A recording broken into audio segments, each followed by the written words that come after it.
Back to our channel RL learning classes. और आज हम पढ़ने वाले क्लास 9 की साइंस के फिजिक्स का chapter force and law of motion. इससे पहले हम लोगों ने मोशन चैप्टर कवर कर लिया है, काफी लेट हो गया है दूसरा चैप्टर स्टार्ट करने में, तो चलिए स्टार्ट करते हैं। तो हमें आज इसमें सबसे पहला जो टॉपिक पढ़ना है वो क्या पढ़ना है? पहला टॉपिक पढ़ना है वो क्या पढ़ना है? फोर्स। फोर्स के बारे में जानते हैं। देखिए फोर्स क्या होता है, दो वर्ड्स सिर्फ दिमाग में बैठा लीजिए। फोर्स इज अ पुश और पुल। ठीक है, हम किसी बॉडी को पुश करें या फिर पुल करें। पुश का मतलब धकेलना और पुल का मतलब अपनी तरफ खींचना। ठीक है, पुश का जो एग्जांपल है, जैसे हम लोग कहीं कोई दरवाजा है, पुश लिखा होता है उस पर, पुल लिखा होता है, तो उसको पुश करते हैं तो खुलता है, पुल करते हैं तो भी खुलता है, दूसरी साइड से लगे। ठीक है, तो फोर्स क्या है? पुश और पुल। ठीक है, तो फोर्स इसको कैसे डिफाइन करेंगे हम लोग?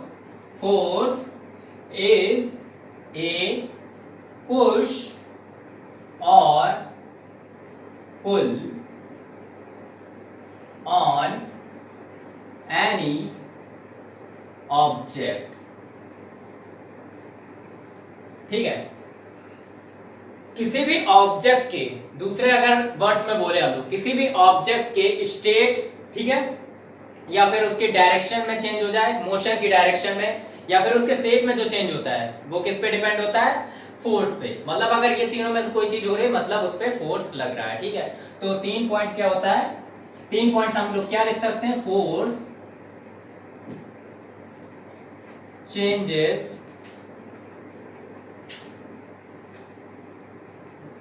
the direction of motion,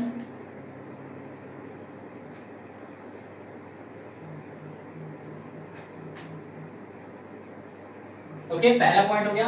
दूसरा पॉइंट, फोर्स एक्सेलरेट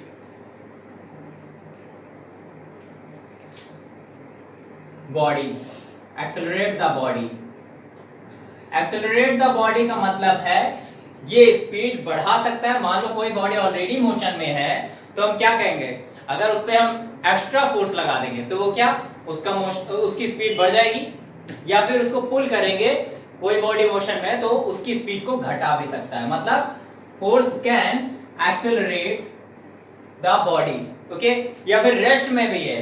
रेस्ट में हमारी इनिशियल वेलोसिटी u 0 हो जाती है, तो अगर हम उसको एक्सेलरेट करते हैं, एक्सेलरेशन प्रोवाइड करते हैं, तो क्या होता है?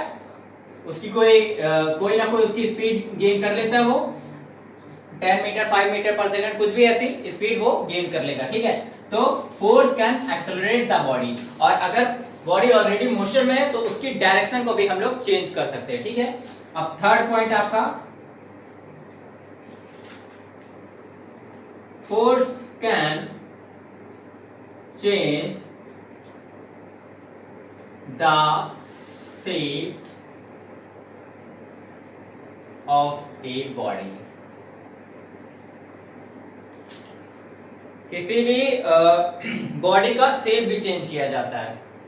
शेप भी चेंज किया जा सकता है किसके थ्रू? फोर्स के थ्रू। जैसे आप कोई लोहे की चद्दर ले लीजिए या किसी भी मटेरियल का चद्दर ले लीजिए, और उस पे अगर आप हथौड़े से, हैमर से बार बार चोट करते जाएंगे, बार बार उसे पीटते जाएंगे, तो क्या वो और थिन होती जाती है?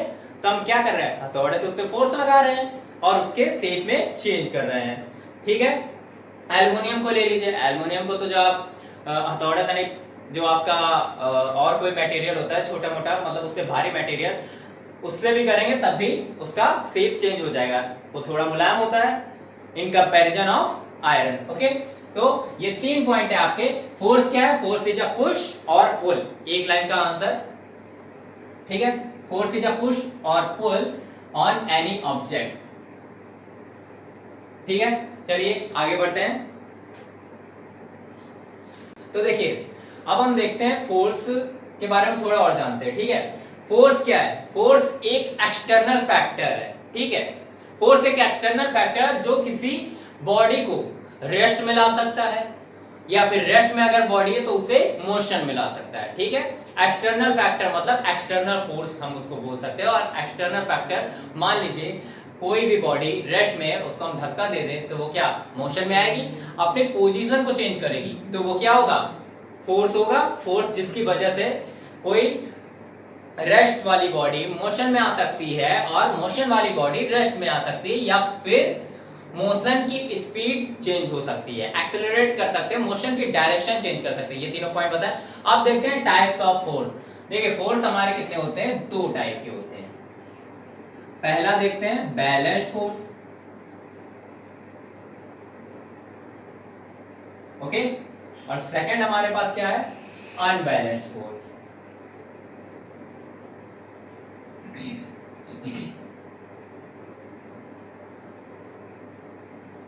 देखिए दोनों को एक एक एग्जांपल के थ्रू करते हैं हम लोग। ये हमारे पास है, ये हमारे पास एक ऑब्जेक्ट है, ठीक है, ये हमारे पास कोई ऑब्जेक्ट है, इस पे इधर से भी फोर्स लग रहा है और इधर से भी फोर्स लग रहा है F1, और यहां से लग रहा है क्या, F2 लग रहा है, ठीक है।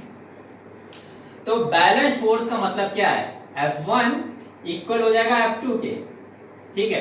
अभी आप थ्योरेटिकली समझिए, अभी हम जो है इसको एक एग्जांपल भी लेंगे और उससे समझा देंगे, ठीक है। तो बैलेंस्ड फोर्स में क्या होगा, F1 इक्वल हो जाएगा F2 के, मतलब दोनों साइड से इक्वल फोर्स लग रहा है। इसी के अपोजिट मान लीजिए ये दोनों साइड दोनों अंदर की तरफ लग रहे हैं फोर्स, ठीक है। अगर ये हो जाए कि मान लीजिए ये बॉडी है, बाहर की तरफ फोर्स लग रहा है, मतलब ये तो पुश है, मान लो एक ऑब्जेक्ट को दोनों तरफ से ऐसे पुश किया जा रहा है, ये पहली कंडीशन हो सकती है, या फिर दोनों तरफ से खींचा जा रहा है, उसे पुल किया जा रहा है। तो दोनों ही केस में आपका जो एक साइड लगने वाला फोर्स है वो दूसरे साइड पे लगने वाले फोर्स के इक्वल होगा, ठीक है। तो इस केस में क्या कहेंगे, बैलेंस्ड फोर्स। चार फोर्स लगा दिए जाए, एक इधर से, एक इधर से, एक इधर से, एक इधर से, तो चारों तरफ से जो फोर्स लग रहे हैं वो इक्वल है। इक्वल का मतलब वो एक दूसरे को नलीफाई करते हैं। नलीफाई का मतलब क्या होता है, यहां पर F1 माइनस F2 इक्वल होता है किसके, जीरो के, ठीक है। F1 माइनस F2 मतलब सारे तरफ के फोर्स मिलके जीरो कर दें।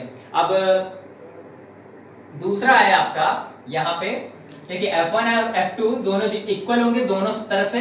अब ये या तो जो दोनों फोर्स सेम साइड लग रहे होंगे, सेम साइड मतलब ऑब्जेक्ट की तरफ ही लग रहे होंगे दोनों फोर्स, या फिर दो ऑब्जेक्ट के अपोजिट लग रहे होंगे, ठीक है।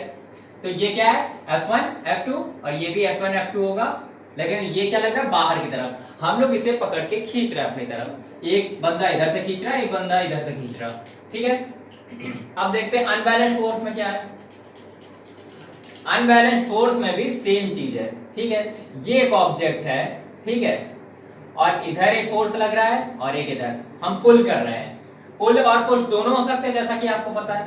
पुल करने के केस में ऐसा होगा और पुश करने के केस में दोनों ही एक दूसरे की तरफ पुश करेंगे, ठीक है। तो ये वाला हमारा हो गया F1 और ये वाला हो गया F2, मतलब या तो F2 खींच रहा है और F1 भी खींच रहा है, दोनों पुल कर रहे हैं, या तो दोनों ही पुश कर रहे हैं ऑब्जेक्ट को, ओके। इस केस में आपका क्या होगा, अगर F1 ग्रेटर है F2 से, इस केस में आपका बराबर नहीं होगा, दोनों फोर्स बराबर नहीं होगा का मींस एक फोर्स ज्यादा होगा, एक फोर्स कम होगा, दोनों एक दूसरे को नलीफाई नहीं करेंगे, मतलब जीरो नहीं करेंगे, रिजल्टेंट जीरो नहीं होगा। यहां पे आपका क्या है, ये रिजल्टेंट जीरो हो रहा है,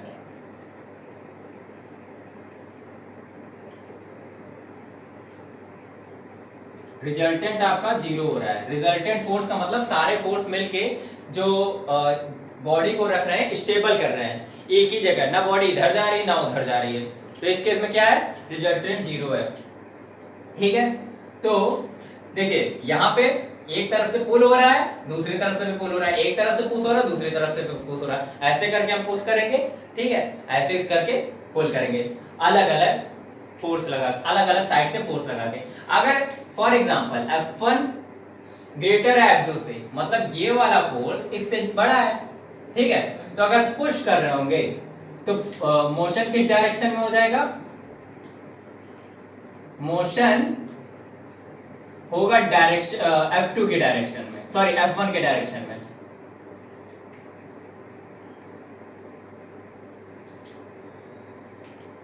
मतलब जिस तरफ फोर्स लगा रहे हैं, इधर लगा रहे हैं, इधर लगा रहे हैं, और हमारा F1 ज्यादा है, इधर वाला फोर्स ज्यादा है तो इसी तरफ मोशन की डायरेक्शन होगी, ठीक है।